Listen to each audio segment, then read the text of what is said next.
আসসালামু আলাইকুম। আমি এখন দাঁড়িয়ে আছি সবাই ইন্টার্নি ডক্টর এবং ডক্টরদের মাঝে। এই পেশেন্টটা এসেছিল আজ থেকে প্রায় ৪ দিন আগে। Head injury.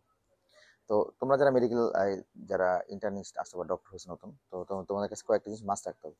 কেউ যদি মাথায় আঘাত পায়, সেক্ষেত্রে কয়েকটা জিনিস মাস্ট দেখতে হবে। সে যদি মাথায় আঘাত পায়, অবশ্যই তাকে আমরা কয়েকটা সাইট দেখবো। প্রথম হচ্ছে কোথায় সে আঘাত পেয়েছে, আঘাত এরিয়া, সেখানে তোমার লোকালে যেটা আছে স্টিচ দিবে। সেখান থেকে আমাদের দেখতে হবে পিপল, চোখ। ওনার চোখে আমরা যদি দেখি, এটা বলে ব্ল্যাক আই এবং সাবকনজেনিটাল লিভার হ্যামোরেজ, রক্তক্ষরণ হয়েছে, সো এটাকে চেক করবা। এবং আমরা পিপল চেক করবো। সেকেন্ড হচ্ছে আমরা নেক।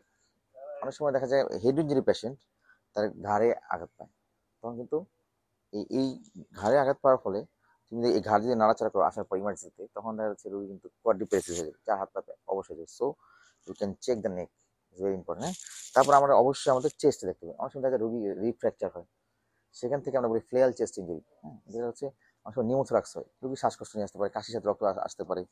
তো সেটাকে চেক করতে হবে। ৩ নম্বর হচ্ছে আমাদেরকে অবশ্যই ইন্টারনাল অর্গান। ইন্টারনাল অর্গান বলতে হচ্ছে এখানে তোমার লিভার আছে, স্প্লিন আছে, তারপরে তোমার ইন্টেস্টাইন আছে। সো এগুলো কিন্তু ইঞ্জুরি হয়, আমরা সবসময় শুধু মাথা নিয়ে বসে থাকি, কিন্তু এগুলো দেখা যায় অনেক সময় পারফরেশন হয়ে বসে আছে রোগী, শখে চলে গেছে, আমরা জানিও না কোথায় বিল্ডিং হচ্ছে।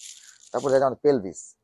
পেলভিসে অনেক সময় পেলভিস ফ্র্যাকচার হয়, অনেক সময় উপর থেকে পড়ে গেছে গাছ থেকে, আমরা শুধু মাথায় চিন্তা করি, কিন্তু আমি একটা রোগী দেখেছি এরকম। পেলভিস ফ্র্যাকচার হলে বুঝবা কিভাবে ইউনারি ব্লাডার ইঞ্জুরি হয়। তো দেখা যায় তখন হেমাচুরি হয়।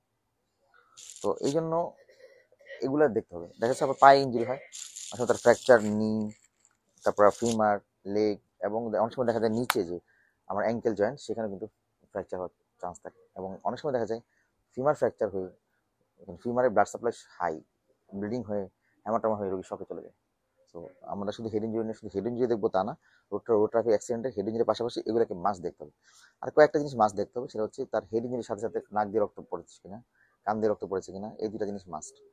এবং অবশ্যই একজন যেখানে টার্সিয়ারি হসপিটাল, আমরা আসার পর গ্লাসগো কমা স্কেল নর্মাল থাকে, আমাদের 15 থাকে, আর নিচে থাকে 3। এই সবচেয়ে খারাপ অবস্থা হচ্ছে 3, আর সবচেয়ে ভালো হচ্ছে 15। তা আমাদের প্রতিদিনই এই জিসিএস স্কোরটা করতে হবে, করে রুগী খারাপ হচ্ছে না ভালো হচ্ছে সেটাকে আমাদের অ্যাসেস করতে হবে।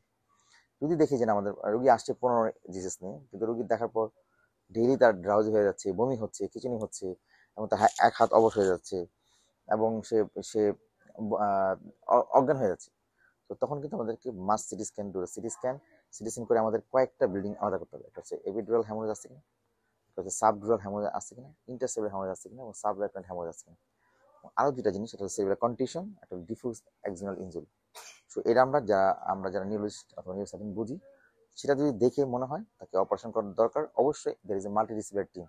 সেখানে থাকবে নিউরো সার্জন, নিউরো মেডিসিন এবং অর্থোপেডিক্স, সবাই মিলে তাকে আমরা এই চিকিৎসা করতে হয়। অনেক সময় চোখের ডাক্তারের প্রয়োজন হয়। এই রোগীর সাবকনজেনিটাল হ্যামোরেজ আছে, আমরা চোখের ডাক্তার দেখে আমরা এই সাবকনজেনিটাল হ্যামোরেজটা ইউজুয়ালি 2 উইকস বা 3 উইকস পর্যন্ত থাকে, তারপর আস্তে আস্তে চলে যাবে। আর হচ্ছে অনেক সময় দেখা যায় রোগী অপারেশনও লাগার পরে আইসিইউ লাগে, সো আমরা আইসিইউ বেস্ট হসপিটালে করাই ভালো। একটা হচ্ছে অনেক কমপ্লিকেশন, সব রোগী যে অপারেশন করার পর ভালো হবে ওটা তাও না। মোস্ট অফ দ্য পেশেন্ট কিন্তু একটা সুখবর হচ্ছে সার্জারি করার পর ভালো হয়ে যায়। আর কিছু পেশেন্ট থাকে তারা অনেক সময় ডিসেবিলিটি রয়ে যায়। হ্যাঁ, অনেক সময় দেখা যায় তার হেমিপ্রেসিসটা রয়ে গেছে, অথবা 1-2 মাস ঠিক হবে। অনেক সময় দেখা যায় পোস্ট ট্রমাটিক হেডেক, সে যে আঘাত পেয়েছিল তার মনে হয় সারা আমার মাথা ব্যথা রয়ে গেছে। এটা অনেক সময় একটা সাইকোলজিক্যাল এফেক্ট হয়, যে আমি মাথা আঘাত পেয়েছি, আমার মনে কি জানি রয়ে গেছে। So this is post traumatic headache, এটাও আমাদের চিকিৎসা লাগে, এটা আমাদের কাছেও আসে, আমরাও চিকিৎসা করি। সো এই জন্য তোমার হেড ইঞ্জুরি মানে তাকে অ্যাটলিস্ট 72 ঘন্টা অবজারভেশন রাখতে হবে, কারণ রোগী কোন দিকে যায় সেটা কিন্তু আমরা অবজারভেশনের মাধ্যমে বুঝবো। তো আজকে এই পর্যন্ত, ধন্যবাদ।